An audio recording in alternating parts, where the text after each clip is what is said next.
Imaginez un lieu où chaque pierre raconte une histoire sacrée, où l'écho des prières des prophètes résonne encore parmi les anciens murs. Jérusalem n'est pas seulement une ville, c'est le cœur battant de la foi, le point de rencontre entre le ciel et la terre, où Allah a tracé les destinées et révélé des messages qui ont façonné les civilisations. Là où le soleil se couche sur le dôme du rocher, se dresse la mosquée Al-Aqsa, troisième sanctuaire le plus sacré de l'islam, témoin silencieux des miracles et des promesses divines.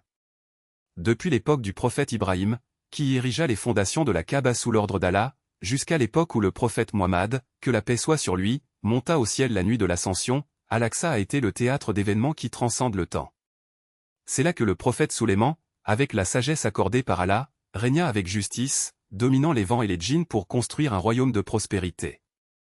C'est là que le prophète Isa, fils de Mariam, prêchait la miséricorde divine.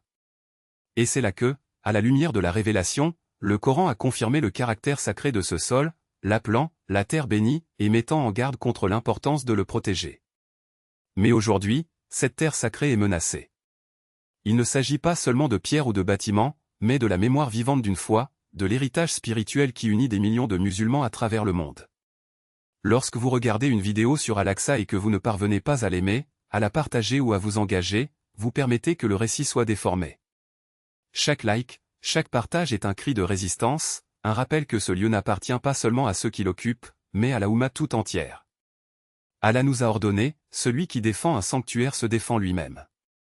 Et celui qui garde le silence face à l'injustice porte le poids du silence. L'histoire ne pardonne pas à ceux qui tournent le dos.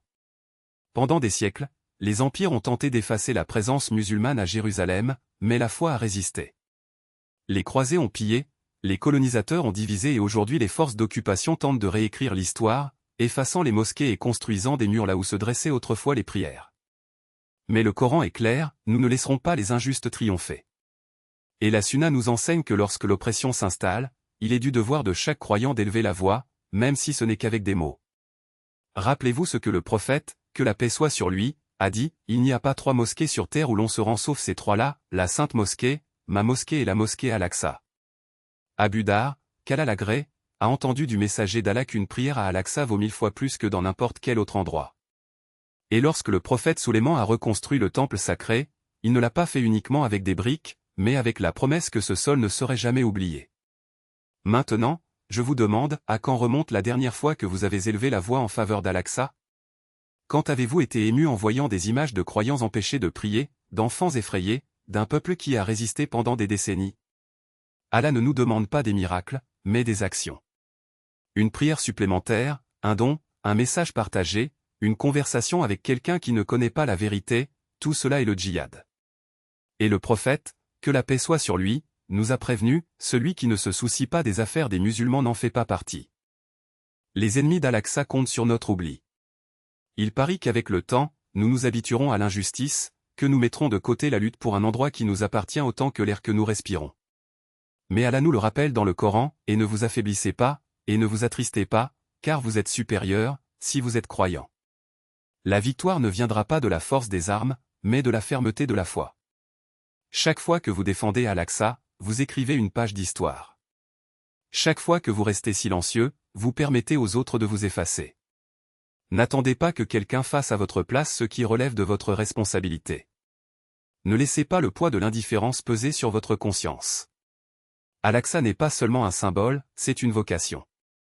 Un appel à nous unir, à défendre ce qui est sacré, à montrer au monde que la foi ne fléchit pas face à l'oppression.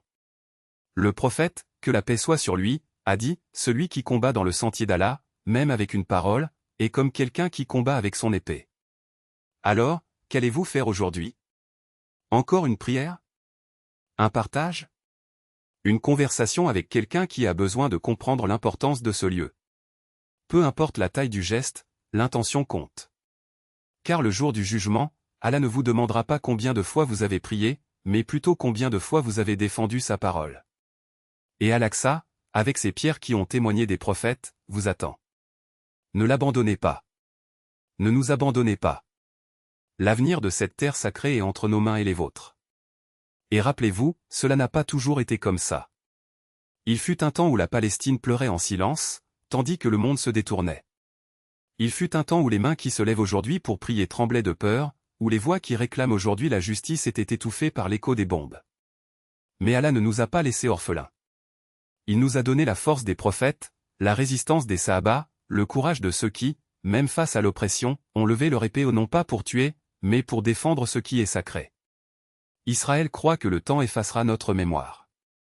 Ils pensent qu'en effaçant nos livres, en démolissant nos mosquées et en expulsant notre peuple, ils effaceront également notre foi. Mais ils oublient une vérité immuable, la terre d'Al-Aqsa n'est pas seulement de la pierre et de la terre, c'est un témoignage vivant. Chaque grain de sable contenait la sueur d'Ibrahim, A.S., les larmes d'Ismaïl, A.S., la détermination de Musa, A.S. Comment osent-ils croire qu'ils peuvent effacer ce qu'Allah a préservé pendant des siècles? Les Sahaba n'ont pas attendu l'autorisation pour agir. Lorsque la première goutte de sang musulman a été versée à Jérusalem, ils n'ont pas demandé « Combien sommes-nous ?», mais plutôt « Où est la bataille ?» Et aujourd'hui, alors que les murs d'Al-Aqsa sont profanés, que nos sœurs sont humiliées dans leur propre maison, que nos enfants apprennent à craindre le ciel au lieu d'en rêver, où est notre réponse? L'histoire ne s'écrit pas avec des larmes, mais avec des actions. Ce n'est pas avec des paroles vides de sens qu'un héritage se défend, mais avec la fermeté de quelqu'un qui sait que chaque seconde de silence est une victoire pour l'ennemi.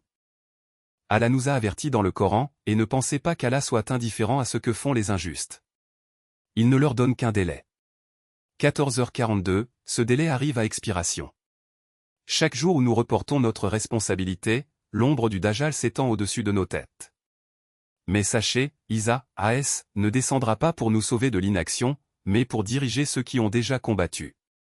Elle ne viendra pas à ceux qui ont attendu les bras croisés, mais à ceux qui, même en minorité, ont élevé la voix et la main pour défendre la vérité. Les hadiths sont clairs, au jour du jugement dernier, les musulmans restés fidèles à la cause d'Al-Aqsa seront les premiers à entrer au paradis. Non pas ceux qui ont le plus prié, mais ceux qui ont le plus agi. Pas ceux qui ont accumulé des richesses, mais ceux qui ont tout sacrifié. Non pas ceux qui recherchaient la sécurité, mais ceux qui affrontaient le danger de front. Et quand Isa, A.S., transpercera le Dajjal avec sa lance, ce ne sera pas seulement une victoire physique, ce sera la confirmation qu'Allah récompense ceux qui le défendent, même lorsque le monde entier se retourne contre eux. Aujourd'hui, la Palestine ne demande pas seulement votre solidarité, elle exige votre participation. Il ne suffit pas de partager un message ou de marmonner une prière. Vous devez vous lever. Il faut faire un don, il faut faire pression, il faut exister comme un mur insurmontable entre l'oppression et la justice. Parce que quand l'histoire sera écrite, on ne vous demandera pas combien de fois vous avez prié, mais combien de fois vous vous êtes battu. Ils ne demanderont pas combien de personnes ont aimé vos paroles, mais combien de vies vos actions ont touché. Al-Aqsa n'est pas seulement un symbole, c'est une vocation. Un appel pour que vous choisissiez de quel côté de l'histoire vous souhaitez vous situer. Du côté de ceux qui ont tourné le dos, ou du côté de ceux qui, comme Khalid ibn al-Wali, Héra, ont transformé les défaites en victoire avec la force de leur foi? Du côté de ceux qui regardent passivement, ou du côté de ceux qui, comme Salahuddin Ayyubi, ont redonné la dignité à une terre piétinée? L'avenir ne se construit pas avec des désirs, mais avec des décisions. Et aujourd'hui, à ce moment précis, vous avez le choix, rester spectateur ou faire partie de la résistance. Rappelez-vous, chaque prophète a fait face à une nation qui le traitait de fou. Chaque Sahaba était accusé d'être un extrémiste. Chaque Moudjahid était qualifié de terroriste. Mais en fin de compte, ceux qui ont eu le dernier mot sont ceux qui sont restés fermes dans la vérité. Alors que vas-tu faire? Attendrez-vous que les flammes atteignent votre porte ou éteindrez-vous le feu avant qu'il ne se propage? La Palestine n'a pas besoin des héros du passé, elle a besoin de vous, maintenant. Car lorsque les trompettes du jugement sonneront, Allah ne demandera pas « Qu'as-tu dit ?», mais plutôt « Qu'as-tu fait ?» Et Al-Aqsa, avec ses pierres qui ont entendu l'appel de Muhammad, attend sa réponse. Ne la faites pas attendre. C'est le moment où l'histoire se répète, non pas comme une farce, mais comme un avertissement. Chaque pierre de Jérusalem porte l'écho de ceux qui vous ont précédés, de ceux qui ont vu le feu approcher et qui, au lieu de fuir, ont levé la main pour l'éteindre. Les enfants d'Israël, guidés par Musa, que la paix soit sur lui, n'ont pas été sauvés par des paroles, mais par des actions. Lorsque Pharaon resserra son joug, lorsque les eaux de la mer Rouge se refermèrent derrière eux, ce n'était pas la prière silencieuse qui les libérait, mais le pas en avant, même lorsque la peur leur criait de reculer. Et aujourd'hui? Serez-vous comme ceux qui ont vu le bâton de Moïse se transformer en serpent et qui ont encore douté? Ou comme ceux qui, face à la mer divisée, ont choisi de traverser, confiant qu'Allah n'abandonnera pas ceux qui avancent dans sa cause? Les Juifs d'aujourd'hui ne sont pas différents de ceux qui ont défié les prophètes. Ils construisent des empires sur des mensonges, transforment les mosquées en décombres et appellent cela du progrès. Mais rappelez-vous, chaque brique qu'ils posent sur la terre volée est un témoignage contre eux au jour du jugement. Ils déforment les Écritures, comme ils l'ont fait pour la Torah, et vendent leur foi contre des pièces d'argent, comme Judas a vendu le maître des messagers. Et toi?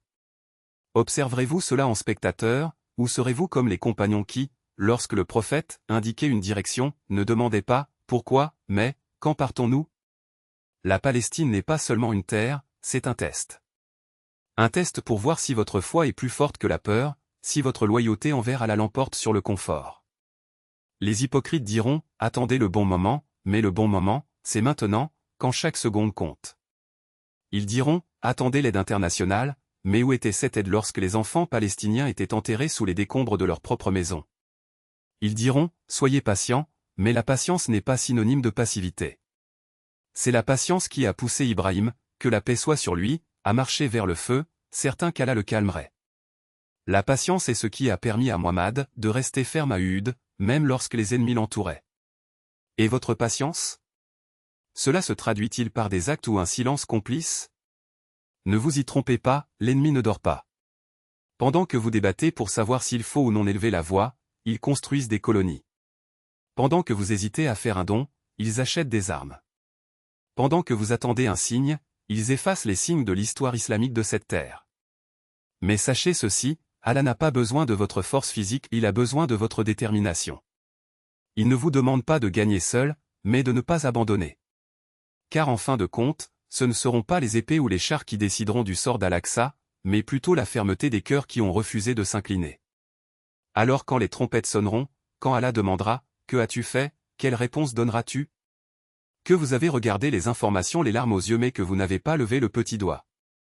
Que vous avez partagé des posts sur les réseaux, mais que vous n'avez pas partagé votre sueur? Ou que, comme les héros du passé, vous avez choisi d'être du bon côté de l'histoire quitte à affronter le monde entier? Al-Aqsa attend. Jérusalem crie. Et à la veille.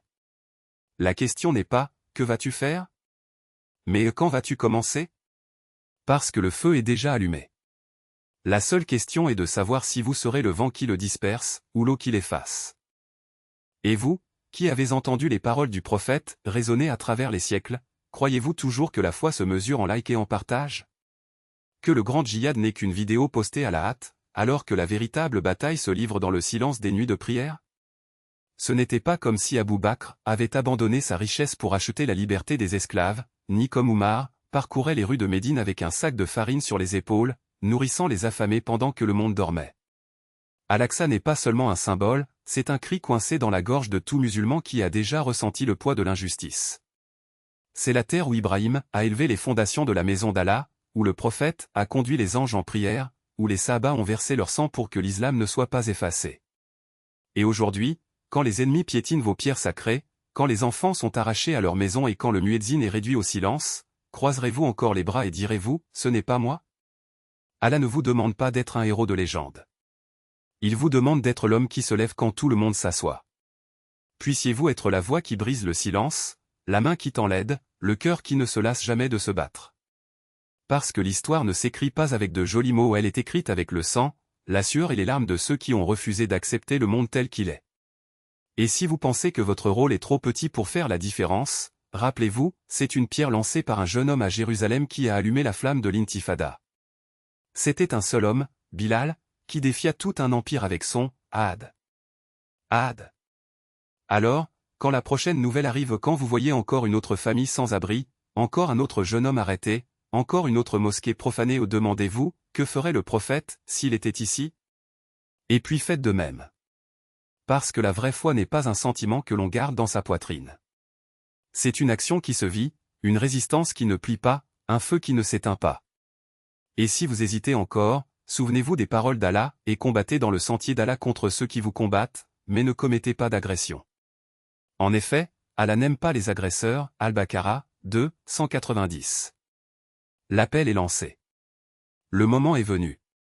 Et à vous de choisir, restez dans les mémoires comme celui qui lui a tourné le dos, ou comme celui qui a dit « assez » et a changé le cours de l'histoire.